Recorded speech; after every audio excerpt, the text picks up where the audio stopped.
In this video, I'm gonna teach you guys how to doodle. I'm gonna show you my art style of how I make a blank paper turn into something really cool. So let's jump into it.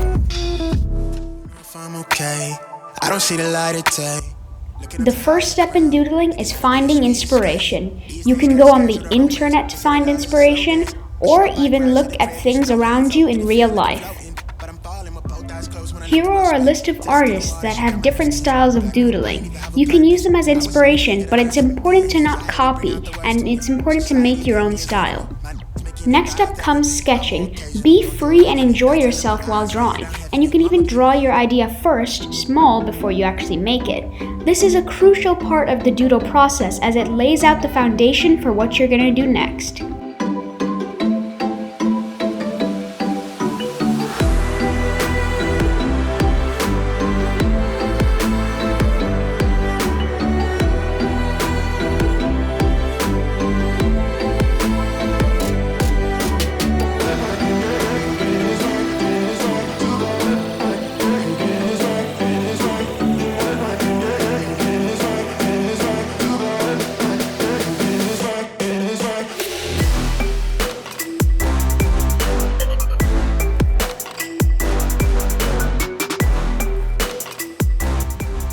Now that the sketch is done, it's time to go on to one of my favorite steps, inking. When inking, one of the most important things is that you should not rush.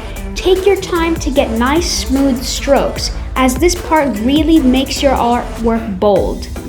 So let's do it. So that's it, a perfect condition, coming alive.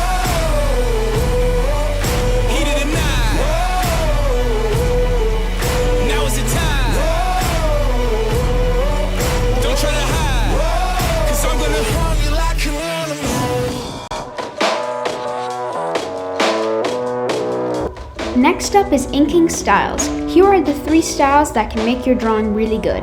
One is thick and thin, then bold, and then finally normal. When you use the thick and thin style, you add something called depth. This allows to add perspective to your drawing. Then comes bold. Bold, it allows you to make thick outlines that make your drawings really pop. And normal is when you just add one thin layer, which is completely fine.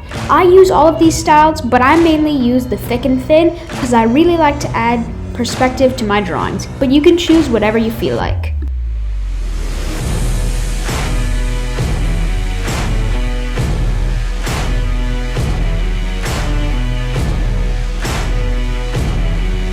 Next up is types of pens. This isn't something a lot of people worry about, but it can help you in the long run. I use 2 brands, Faber Castell and Uni-Pin Fineliners.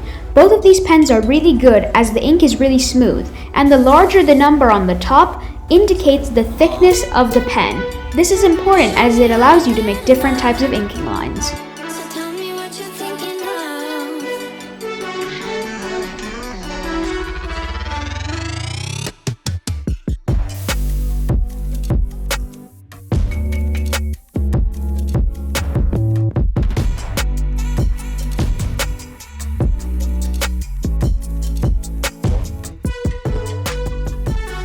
When you're finally done inking, it's time for one of the most amazing parts, coloring. For this specific drawing, I'm going to use a mix of Prismacolor Pencils and Copics. Let's start off with the pencils. It's important to choose a color combo so you know exactly what you're going to use. And when it comes to Prismacolor, I suggest start by coloring lightly and then over time make layers so then your drawing really blends nicely when you add other colors.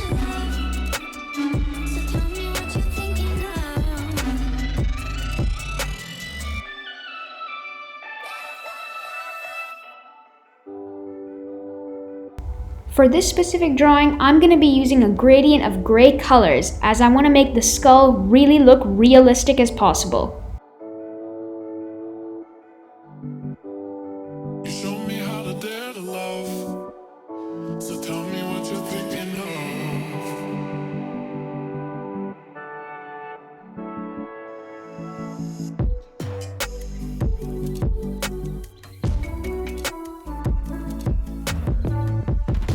Also, before we continue, I just want to mention, don't doubt yourself when you're doing art. It's such a beautiful passion, and in the end, you'll end up having something you're proud of.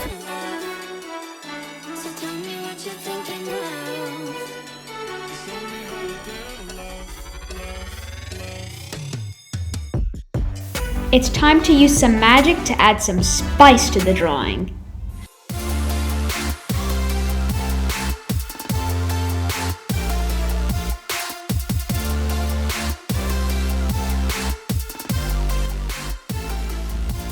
Now that the Prismacolor is done, it's time to go on to Copic. Be sure to test your markers and see if they blend well before you continue. Copic markers are made with alcohol and they're very good for blending different colors.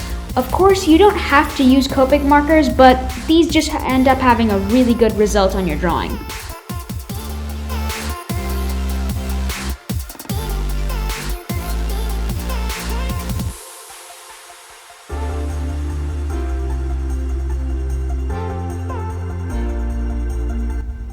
Okay, the drawing's looking good, but I need some magic. So where's my wand? Oh! Is that a wizard? Whoa, that's my wand. Oh, that couldn't have come at a better time. Let's continue.